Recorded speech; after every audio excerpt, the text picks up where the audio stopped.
बीते हफ्ते में जो कुछ हुआ है उसके प्रकाश में मैं आज के पद को मैंने चुना है। And I'm sure that most of you have been preoccupied with thoughts about Israel. मेरा मानना है कि आप सब लोग, हम सब लोग, पूरे संसार में मसीह लोग, वो इज़राइल को लेकर के सारी खबरें, सारी चिंताएं जो हैं वो लेकर के हमारे सारे विचार इज़राइल के बारे में बीते हफ्ते में रहे होंगे। Last full week has been clouded with just one news everywhere: Israel-Palestine conflict. हर जगह इज़राइल और फिलिस्तीन का जो युद्ध है उसके बारे में बात चल रही है। It's emotional. कई लोगों के लिए ये बहुत एक भावनात्मक है।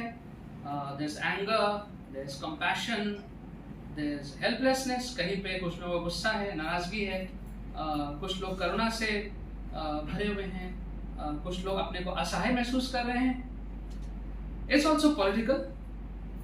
ये राजनीतिक भी है। We are seeing different people coming forward and helping and saying who is standing with whom, कौन किसके साथ खड़ा है, ये भी देखने को हमें मिल रहा है। It's humanitarian as well. ये इंसानियत की बात भी है। There's war crimes. There's people saying that look, there's children dying on both sides. There's people dying on both sides. There's loss of human dignity. इंसान की जो महत्व है वो होता जा रहा है। It is also religious. और यह धार्मिक भी है। हर चीज का मिश्रण आपने इस बीते हफ्ते में देखा होगा। And it is turning into a Muslim versus Israel, Muslim versus Jews. आपने देखा होगा, जब 21 में भी हुआ था ये। So some people have the DPs, I stand with Israel, I stand with Israel forever. Some I stand with Palestine. There's fighting on the social media.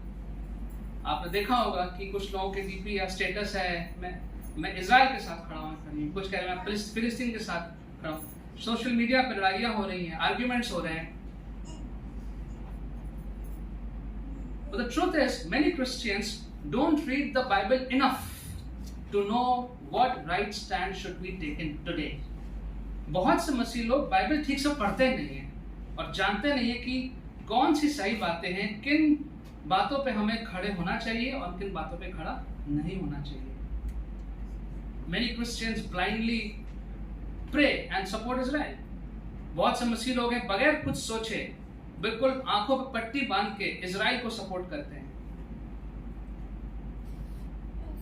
without knowing what the Bible has to say about them in the Old Testament and also in the New Testament. We don't look at the New Testament much. We only look at the Old Testament, mostly in referring to Israel. Israel के बारे में जब हम पढ़ते हैं तो पुराने नियम में ज़्यादा देखते हैं इज़राइल ये है इज़राइल, लेकिन नए नियम के द्वारा हम बहुत कम इज़राइल को देखते हैं।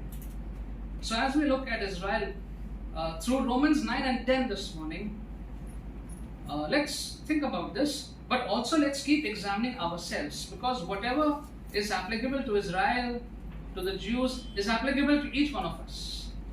आज हम कुछ बातें देखेंगे तो हम इज़राइल के बारे में तो सोच ही रहे हैं, लेकिन अपने बारे में भी सोचें, क्योंकि जो बातें इज़राइल पे, यहूदियों पे लागू होती हैं वो सारी बातें हमारे ऊपर भी लागू होती हैं। So the question is, why do Christians generally support Israel?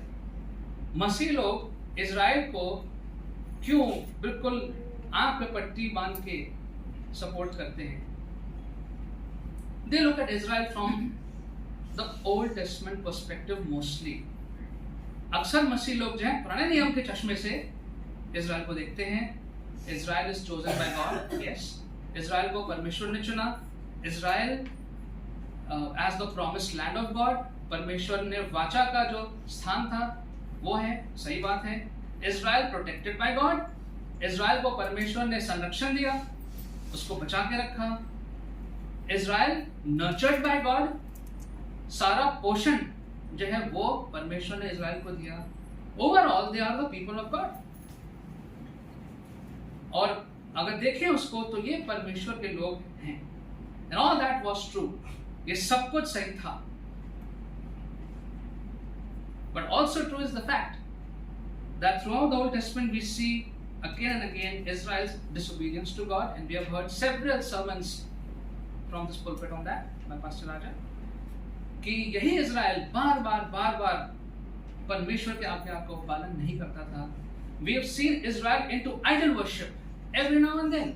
हमने इसी इज़राइल को देखा है मूर्ति पूजा करते हुए बार. They got fascinated by foreign gods every now and then. They were getting married. They were giving their children in marriage to other nations which God had said no. परमेश्वर ने मना किया था.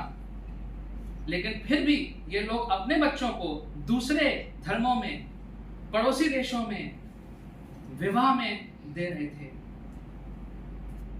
And because of that, the Israelites were also becoming like them. Solomon is one example. Solomon did that. Suleman ने यही काम किया. A few Sundays ago, I preached on Psalm 137. कुछ हफ्तों पहले मैंने भजन 137 पे प्रचार किया था, where we saw that God punished the Israelites for their idol worship and sent them into exile for 70 years. वहाँ हमने देखा था कि 70 वर्ष के लिए परमेश्वर ने जो इज़राइल के लोग हैं उनको वनवास में भेज निष्कासित कर दिया था. And after these Israelites returned from the Babylonian exile, जब ये लोग वहाँ से वापस आए 70 साल के बाद, they actually got cured from idol worship, and that was wonderful. जब इज़राइल के लोग 70 वर्षों के उस वनवास के बाद बेबीलोन से वापस आए, तो मूर्ति पूजा उनके बीच से जा चुकी थी. And till today, they have not gone back to idol worship. दोबारा वो कभी मूर्ति पूजा की ओर नहीं गए. उससे उनको छुटकारा मिल गया था. But they got plagued with another disease. एक दूसरी बीमारी से वो ग्रस्त हो गए. That was legalism and self-righteousness. और जो दूसरी बीमारी इनको लग गई, जो आज तक लगी हुई है, वो है स्वयं को हमेशा सही मानना, स्वयं को धर्मी मानना, और ये मानना कि मैं अपने धार्मिकता से अपने उद्धार को प्राप्त कर सकता हूँ. Supreme obedience to the law की जो व्यवस्था है, सिर्फ उसको हम मानते हैं. And they saw the law as an end in itself. जो यहूदी लोग हैं, वो नियम को ही सब कुछ मानते हैं. In fact, they believe that their acts of righteousness will compel God to offer salvation. कि वो इतनी धार्मिकता करेंगे, इतने अच्छे काम करेंगे कि परमेश्वर पे दबाव पड़ेगा कि उनको उद्धार दे दिया जाए. That good deeds will take them to heaven. कि उनके जो अच्छे काम हैं, भले काम हैं, वो उनको स्वर्ग ले जाएंगे. But that's not the biggest tragedy. सबसे बड़ा दुर्भाग्य घटना ये नहीं है. The biggest tragedy is that the Israelites and the Jews have rejected Jesus Christ as the Lord and Savior. Israel के लोगों ने, यहूदी लोगों ने यीशु मसीह को अपना उद्धारकर्ता मानने से इनकार कर दिया आज तक.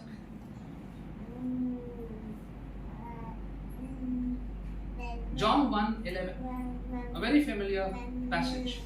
He came to his own, but his own rejected him. वो तो अपने लोगों के पास आया यीशु मसीह, लेकिन उसके अपने लोगों ने उसका इनकार कर दिया. So for them, यहूदी लोगों के लिए, for the Jews, Jesus is not the Messiah. Jesus is not the Son of God. Jesus is not the Savior. He is just a teacher, a good teacher. यहूदी लोगों के लिए यीशु मसीह मसीहा नहीं है, उनके लिए परमेश्वर का पुत्र नहीं है, उनके लिए उद्धारकर्ता नहीं है. वो केवल एक अच्छा गुरु है, शिक्षक है. And therefore the plain truth is Jews are not Christians. सच ये है कि जो यहूदी लोग हैं वो मसीही नहीं है.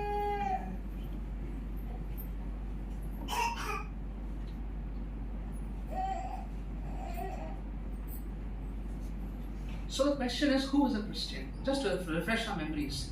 मसीह फिर कौन है?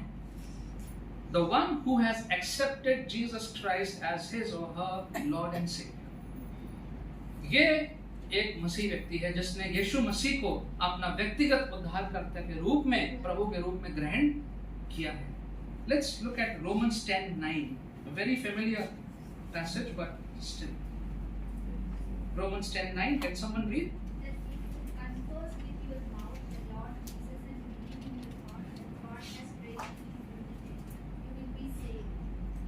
यदि तू अपने मुंह से यीशु को प्रभु जानकर अंगीकार करे और अपने मन से विश्वास करे कि परमेश्वर ने उसे मरे हुओं में से जिलाया, तो तू निश्चय उद्धार पाएगा। Declaration with the mouth that Jesus is Lord, इस बात को मानना कि यीशु मसीह प्रभु है, और यह मानना कि उसको मुर्दों में से परमेश्वर ने जिलाया। Another very familiar passage, we don't even have to read, John 3:16. For God so loved the world that he gave his only begotten Son, that whosoever believes in him should not perish, but have eternal life. Hindi में पढ़ लीजिए। परमेश्वर ने जगत से ऐसा प्रेम किया कि उसने अपना एकलौता पुत्र दे दिया, ताकि जो कोई इस पर विश्वास करे वो नाश ना हो परंतु अनंत जीवन पाए। Let us be very clear, there is no Christianity without Jesus. यीशु मसीह को अपना प्रभु जो नहीं मानता है वो मसीही नहीं है। In this portion that was read, we see Paul's anguish. पौलुस यहाँ पे दुखी है। He is in pain because Paul is a Jew. पौलुस जो है वो यहूदी है। He is a Jew. He is a devout Jew. अपने यहूदी जो उसका धर्म था, जो मानना था, उसमें बहुत पक्का था। पौलुस इसको लिखने वाला, वेल एजुकेटेड इन लॉ, व्यवस्था में उसने बहुत अच्छी पढ़ाई जानकारी थी, बहुत अच्छी थी उसकी। He was a government officer, सरकारी अफसर था। And the Lord gave him a unique opportunity to accept Jesus, and we know that story, what happened in the Acts of the Apostles. कैसे परमेश्वर ने उसको एक मौका दिया कि वो यीशु मसीह को जान ले, एंड ही एक्सेप्टेड जीसस। पौलुस ने जो यहूदी था उसने यीशु मसीह को ग्रहण किया। He confessed his misery, जो उसके हालात थे, और उसके राइटिंग्स में हम देखते हैं बार बार पौलुस, what a wretched man I am, कैसा अभागा व्यक्ति हूं मैं। All that Paul has confessed in his writings, and he goes on and becomes a great apostle of Jesus. यीशु मसीह का इतना बड़ा प्रेरित पौलुस बना। But here we see that Paul is in pain for his people, for the Jews. पौलुस यहाँ पे दुखी है, पीड़ा में है अपने लोगों के लिए। Let's go through Romans 9:1-5. We'll not read it. You can read it, and let's see what. In fact, let's read it. Let's read Romans 9:1-5. I speak the truth in Christ. I am not lying. My conscience confirms it through the Holy Spirit.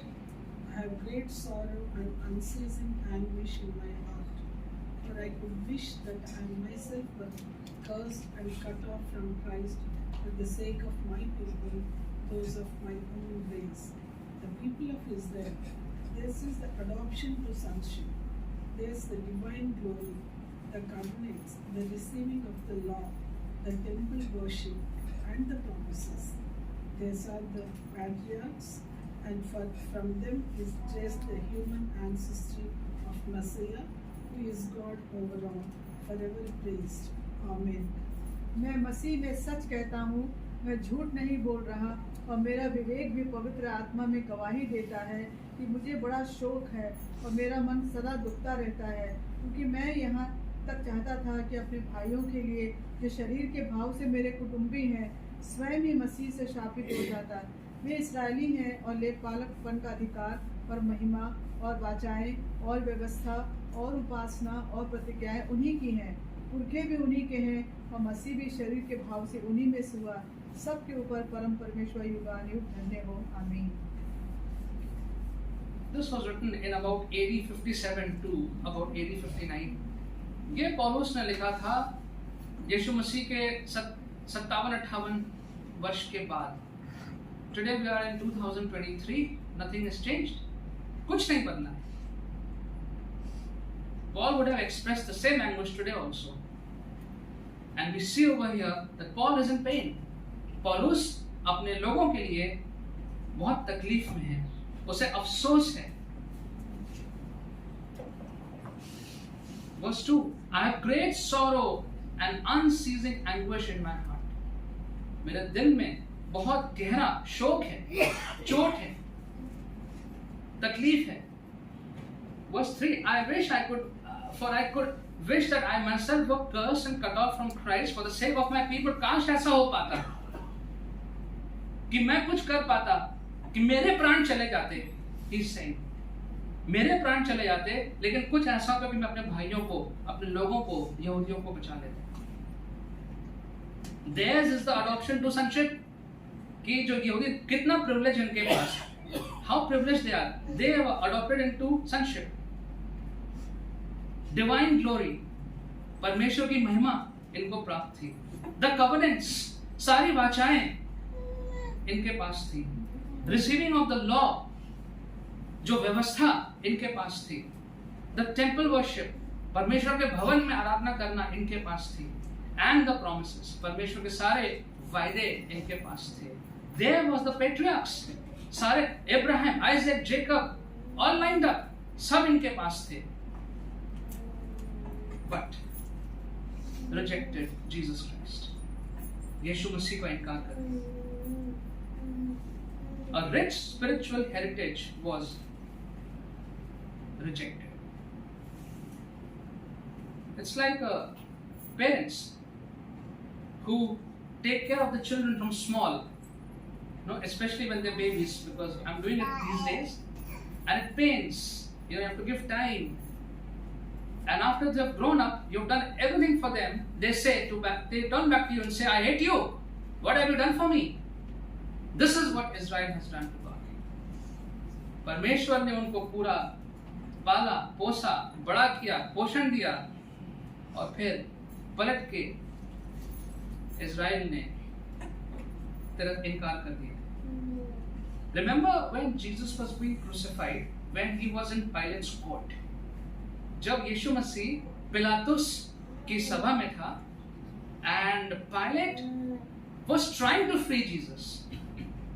पिलातुस जो था वो यीशु मसीह को छोड़ने की कोशिश कर रहा. He said, I find no guilt in this man. मुझे इस व्यक्ति में कुछ गलत नहीं दिख रहा है. And then he says, I am innocent. And then he washes his hands. मैं जो हूँ इस पाप को मैं नहीं ले सकता. I am innocent of this man's blood. He said, this is your responsibility. He said this to the Jews, all those who were gathered. जो भीड़ जमा थी यहूदी लोग, उनसे पिलातुस ने कहा कि ये तुम्हारी जिम्मेदारी है. What did the people say? Anyone remembers? Before that, let his blood be upon us and on our children. Let his blood be on us and our children. This is what they said. Why am I not surprised what is happening in the Middle East today? आज जो वहाँ पे हो रहा है, इससे हम आश्चर्यचकित नहीं होना चाहिए. Let his blood be on us and our children.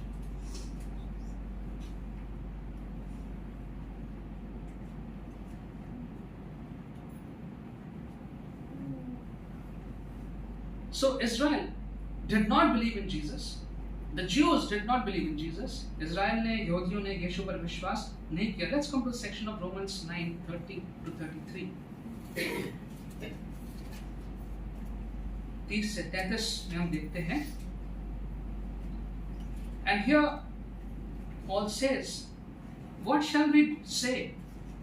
That the Gentiles who did not pursue righteousness have obtained it, a righteousness that is by faith. But Israel who pursued a law of righteousness has not attained it. Why not? Because they pursued it not by faith, but as if it was by works. They stumbled over the stumbling stone.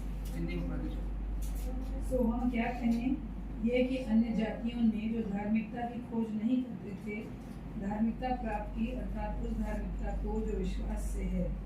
परंतु इस्राएली जो धर्म की व्यवस्था की खोज करते हुए उस व्यवस्था तक नहीं पहुँचे, इसलिए कि वे विश्वास नहीं परंतु मानव कर्मों से उसकी खोज करते थे. उन्होंने उस ठोकर के पत्थर पर ठोकर खाई. And this is important for us also today. ये बात जो यहाँ लिखी गई है, ये हमारे लिए भी बहुत महत्वपूर्ण है. You can never attain salvation by being a good person. Never. एक अच्छा व्यक्ति बन के, अच्छे काम करके कभी भी परमेश्वर के उद्धार को नहीं प्राप्त किया जा सकता. This is what they were thinking. This is what they were doing and doing today also. I don't harm anyone. मैं किसी को नुकसान नहीं पहुंचाता. Many people think like that today also. मैं किसी को नुकसान नहीं पहुंचाता. I do a lot of charity. मैं तो लोगों की मदद करता हूँ. I take care of orphans. मैं तो बच्चों की सहायता करता हूँ. I don't have bad habits. मुझ में कोई बुरी आदत नहीं है. I go to church every Sunday. मैं तो हर संडे चर्च भी जाता हूँ. I give my tithes. मैं तो दशमांश भी देता हूँ. I am a good person. मैं तो बहुत अच्छा व्यक्ति हूँ. The Israelites did all of that very well, but stumbled upon Jesus.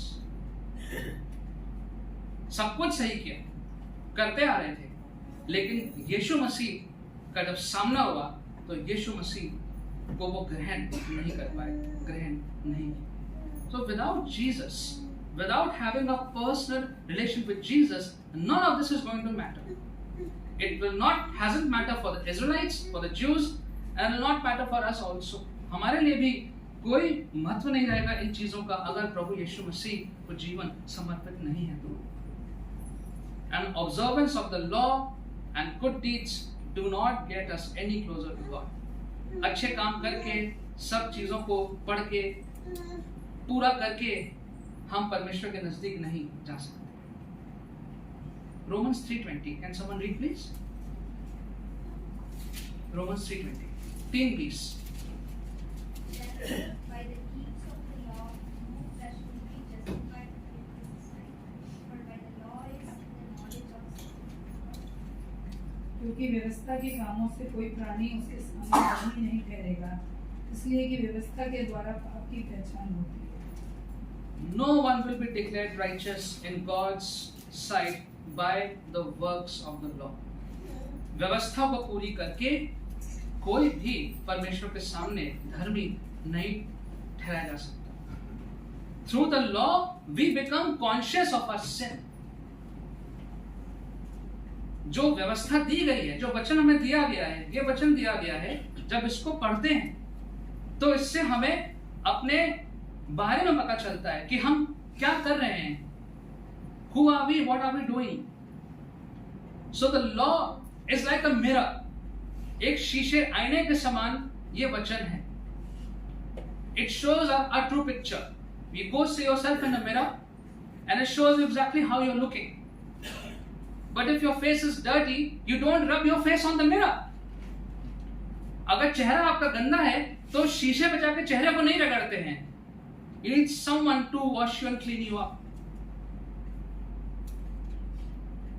And Jesus did that. He washed us, He cleansed us, took us away from our sins. And Romans 10:4, Paul says, Christ is the end of the law, so that there may be righteousness for everyone who believes.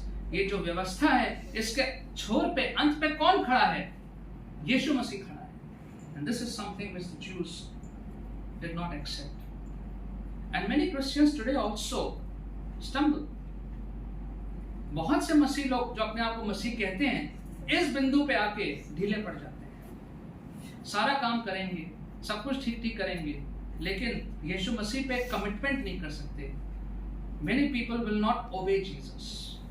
They think they are, but they are not.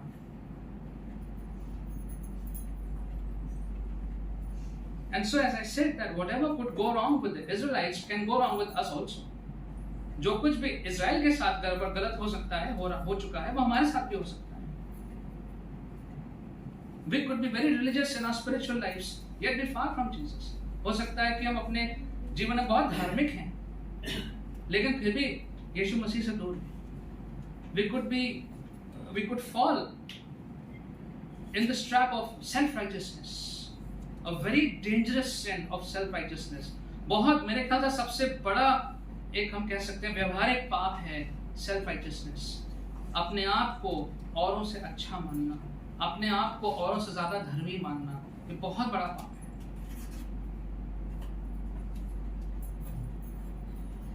And if someone has not accepted Jesus as the Lord and Savior, personal Savior. If someone does not have a growing relationship with the Lord Jesus, then there's no difference between you and the Jews. हम में और यहूदियों में कोई फर्क नहीं है. We would be as lost and far from God as the Jews. हम परमेश्वर से उतने ही दूर और उतने ही खोए हुए होंगे जैसे यहूदी लोग हैं आज.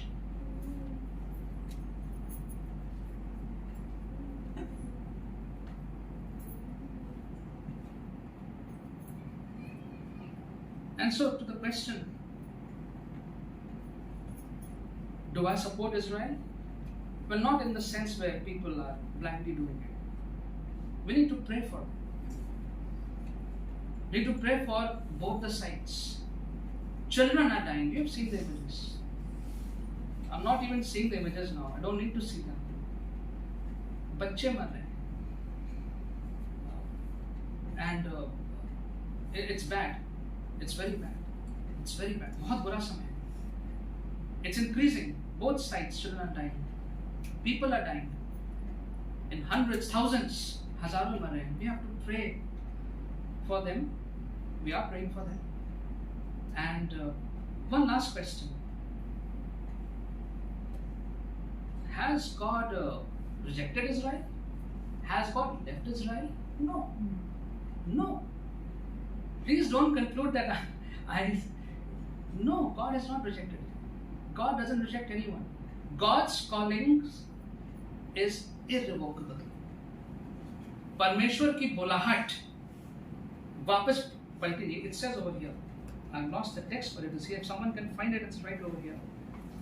I didn't underline that, but yes, it's either in 9 or 10, but it's there. God's call, God's gifts, and God's calling is irrevocable. परमेश्वर की बुलाहट जो है उसको पलटा नहीं जा सकता. God has called Israel. Israel is called. And I'm very sure God is waiting on them. परमेश्वर उनका इंतजार कर रहा है. But without them accepting Jesus Christ, the Lord cannot proceed. God cannot proceed further. जब तक प्रभु यीशु मसीह को वो ग्रहण ना कर ले, उद्धारकर्ता स्वीकार ना कर ले, तब तक परमेश्वर अगला कदम नहीं ले सकते. Let me end with a story. This sermon is very short. I think I've told this story earlier. If you still remember it, you can still, think about it. Bear with me if you remember the whole story. एक कहानी मैंने पहले भी सुनाई थी. मैं उसको सुनाना चाहूँगा. अगर आपको याद है, नहीं याद है तो अच्छी बात है, और अगर याद है तो मेरे साथ थोड़ा सा बेयर करिएगा. There was this beggar.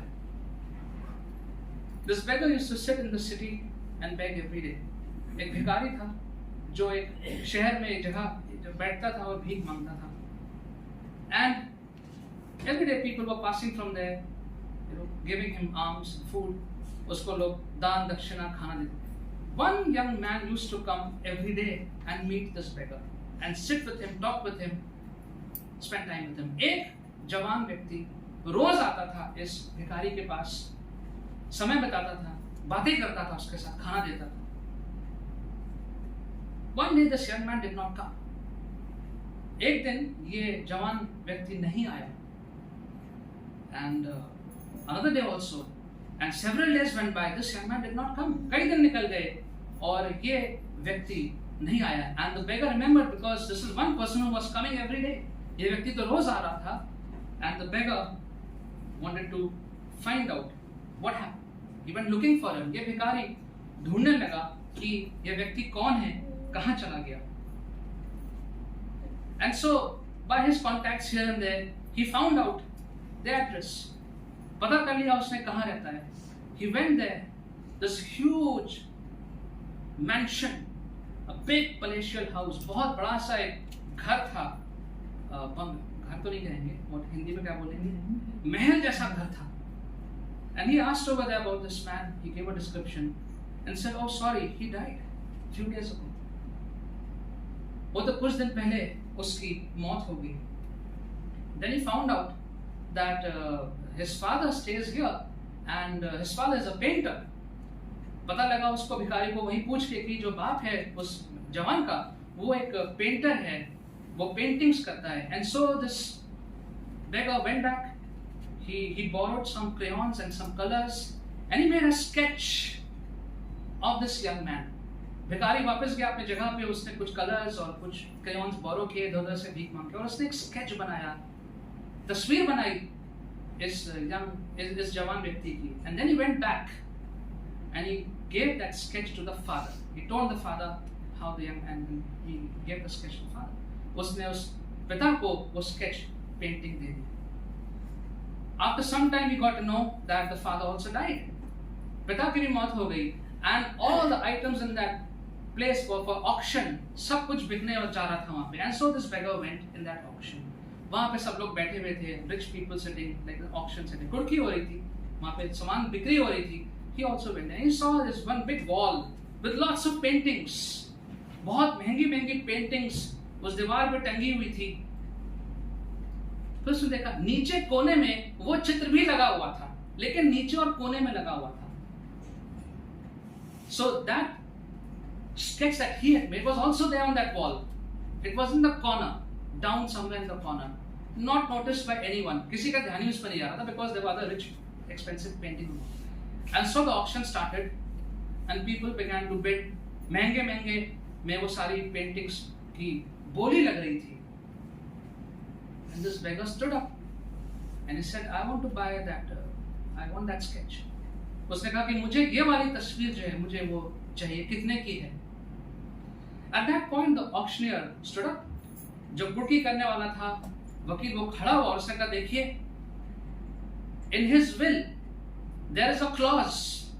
जो वसीयत लिखी थी पिता ने उसमें एक बात है, if anyone wants to buy the sketch of my son, he will get all the paintings as well.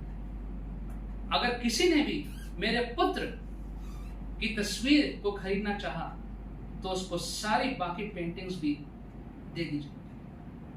He who has the son has everything. जिसके पास परमेश्वर का पुत्र है उसके पास सब कुछ है. Without Jesus the future is bleak. यीशु के बगैर जो भविष्य है वो निराशापूर्ण है.